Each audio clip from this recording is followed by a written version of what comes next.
Kia ora, tēnā koutou katoa. My name is Rachel Scriven and today I will be talking to you about an introduction to sports nutrition for people with celiac disease.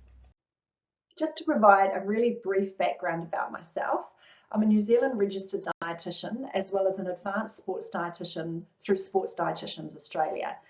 I'm currently working towards completing a PhD and my research focus is with FODMAPs as a dietary prescription for exercise-induced gastrointestinal syndrome. I just want to provide a really brief overview of what we're going to talk about today. We're going to start talking about basic nutrition principles for celiac disease, which if you have celiac disease or work with people that have celiac disease, you may already know, but it's important to cover.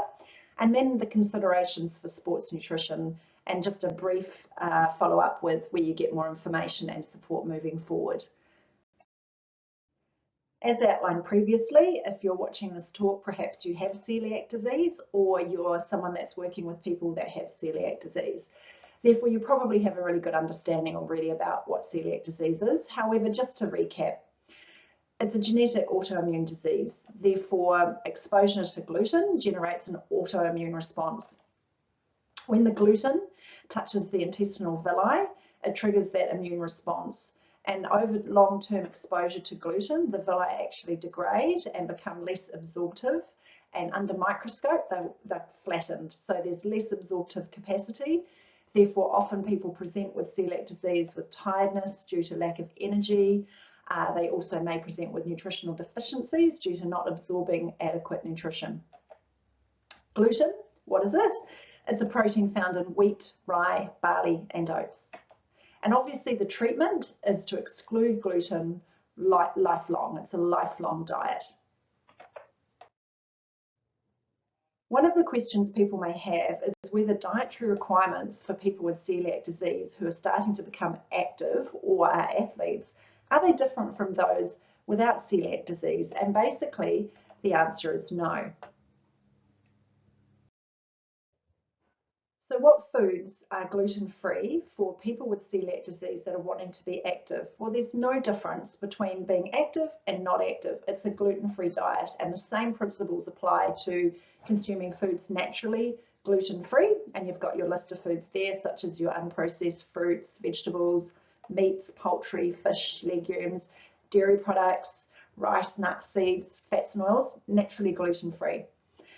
You've got products labelled gluten-free. Now, if they're made in Australia and New Zealand and say they're gluten-free, then they're supposed to be. However, if it's an imported product, I would definitely check the ingredients. It may say it's gluten-free, it may not be, and therefore I'd probably avoid it if you're actually needing to follow a gluten-free diet. Or a safe way to check your products is for a cross-grain logo.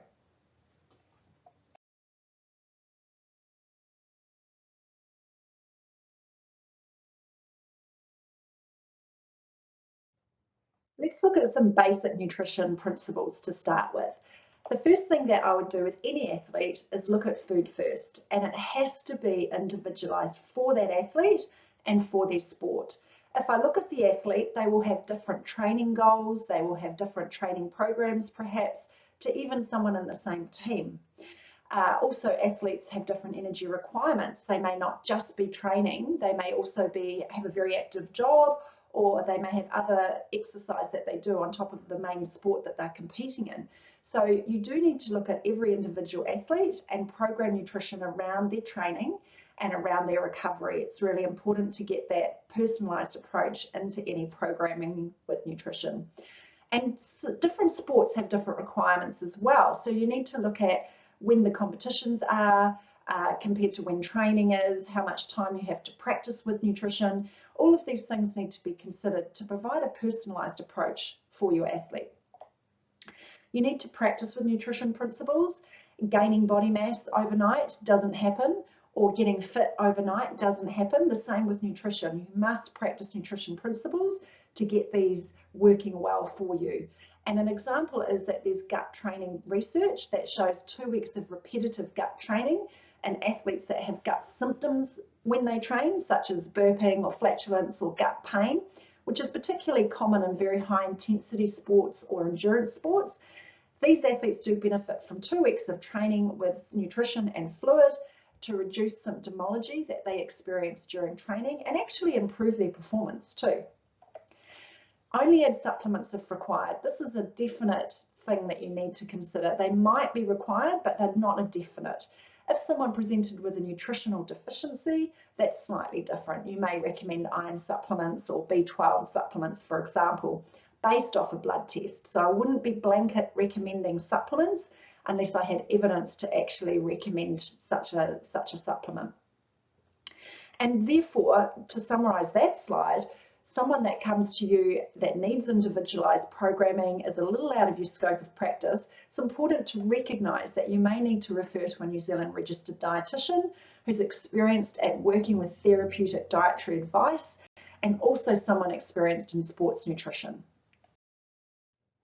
Following up from the previous slide, you can see a really colourful slide here with lots of foods on. So food first approach, going for different colours, different types of foods such as different fruits, different vegetables, different sources of protein, for example, to get what I'd call a very colourful diet as well. That provides your gut with a really healthy, diverse gut microbiome because you're going to be providing different pre and probiotics through the different types of foods that you consume. Let's go back to supplements. If you're looking at a pyramid, which a lot of people like to look at because it's a good way to visualize how much food to eat, this is what we recommend. Food makes up most of that pyramid. There may be a requirement for supplements. What I actually like to talk about in this instance is a cake. So the food makes up the body of the cake and the supplements are like the sprinkles or the icing on the cake. It doesn't make that cake stand up. So you need to have a really good solid foundation before you start adding little bits of sprinkles on top.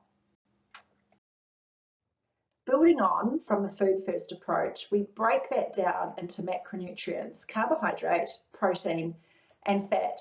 They each have a very specific role in the body for training and recovery. If we look at the macronutrients in a pie chart, most of the macronutrients should come from carbohydrate. We're talking about athletes that require carbohydrate as a preferential source, most of your endurance athletes, your high intensity athletes, and I'm not going to talk about low carbohydrate, high fat diets. That's a totally separate type of dietary regime. So we're going to just stick with having a typical endurance high intensity athlete that requires mostly carbohydrate. There is a requirement for protein as well as fat, we can't forget that, and each of those macronutrients has a specific role, which I'll talk a little bit more about. Building on the carbohydrate model, we want to talk about having carbohydrate in the diet for an athlete and how do we get that in and how much. I'm going to orientate you to this slide. On the left-hand side, it's based on grams per kg of body weight per day. And on the bottom, we've got different intensities of exercise, which are classified as light, moderate, high, and very high. So light is like a recovery day, maybe a stretch day, maybe a yoga day, not requiring a lot of effort. So increased effort as we move along on the bottom axes.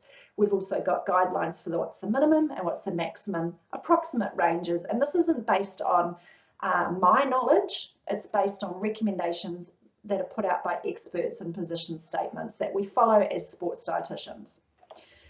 Between 3 to 5 grams per kg of body weight for that light exercise, and then between 5 and 7. So we're talking quite a large amount of carbohydrate when it's moderate. And as you can see, it increases all the way up to around 12 grams per kg of body weight. And that is really difficult to achieve through food only. And these athletes working at a very high intensity, multiple session type exercise per day are people that require a lot of nutrition for during their exercise as well as for recovery. Therefore, they require more overall.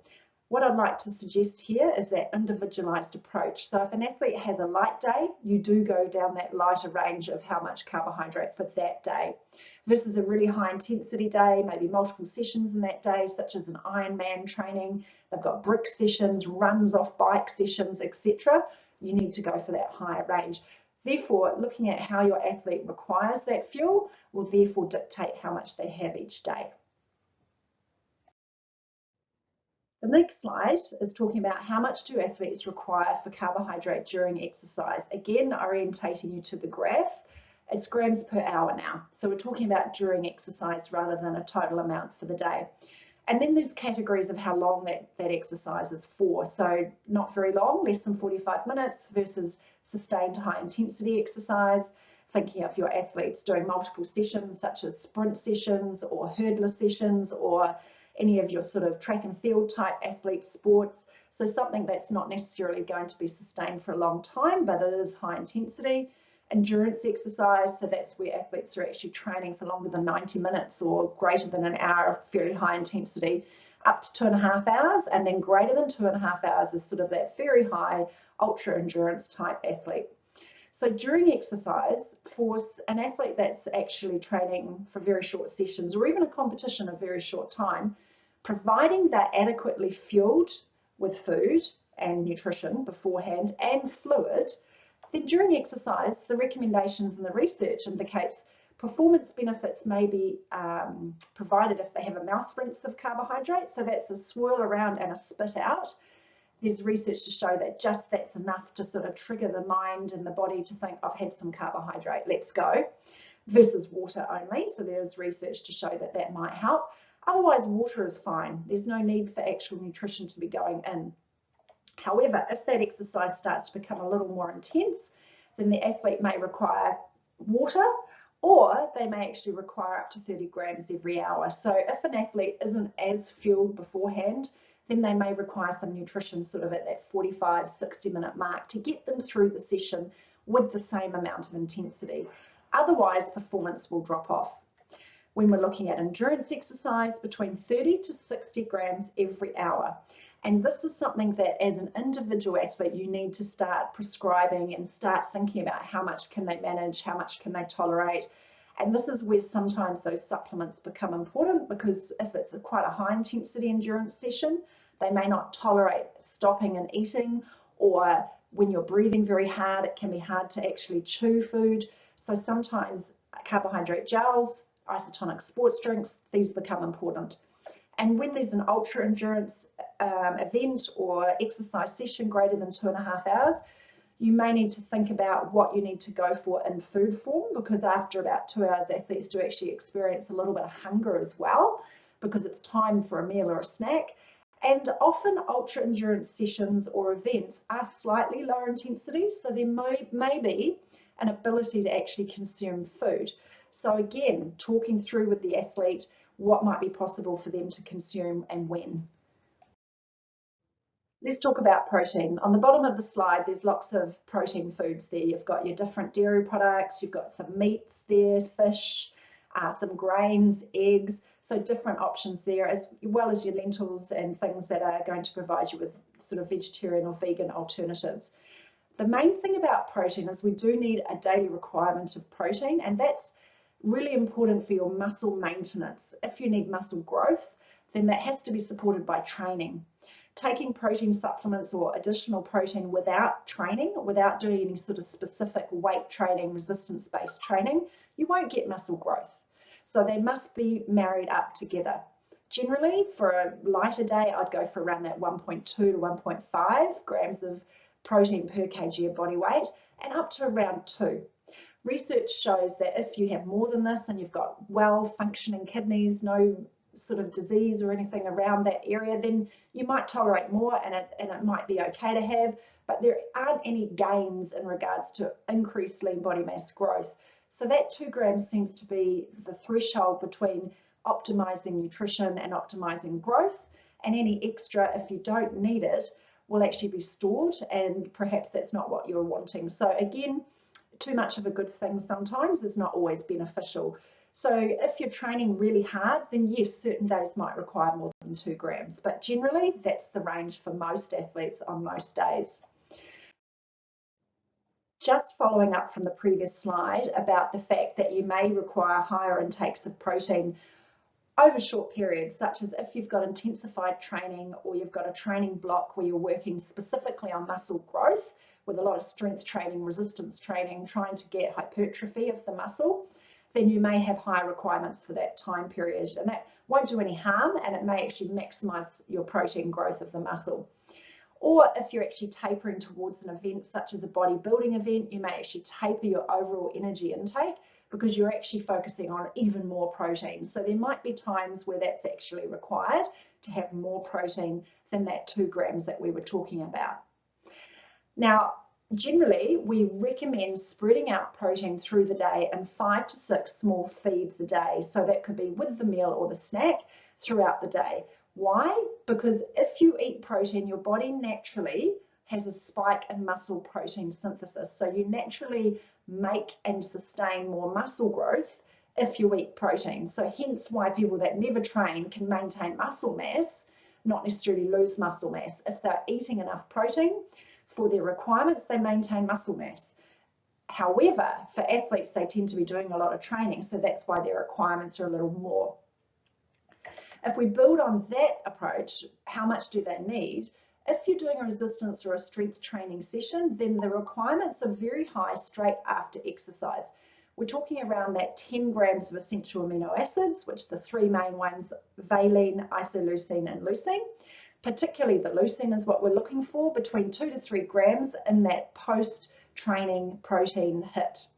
So how much protein is that? It's around the 25 to 30 grams of total protein that would cover most athletes, or 0.25 to 0.3 grams of essential amino acids per kg of body weight. So 2 different ways to work it out, but generally that 25 to 30 grams of protein will give adequate essential amino acids if the protein is good, high quality protein. So that's another thing we need to consider. Let's not forget about fats. So recap, carbohydrates for your fuel, protein for your muscle growth and repair, and fats, these are good for our general overall health and well-being. They protect your joints. They also provide, most of our fats that we eat are providing essential fatty acids that we require. And these are part of some of those biochemistry cycles that we have in our body when we use fuel. So fat does become important, particularly those fat-soluble vitamins.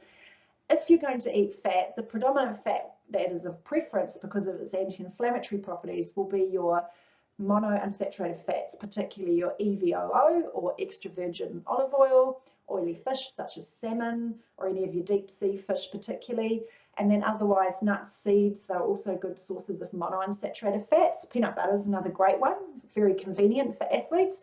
Avocados are also a really good source of getting your fats in. And how much do you need? You need around that 1 gram per kg of body weight daily, and that will provide enough of those essential fatty acids that you need. Fluids can be a tricky one for athletes to manage. So what we tend to recommend is that for most athletes, you should drink to your thirst. That's a really good gauge for self-regulating how much to drink. We do have some additional guidelines that we recommend, and generally if you can drink for endurance sports between 400 to 800 mils hourly, then that should keep on top of your fluid requirements.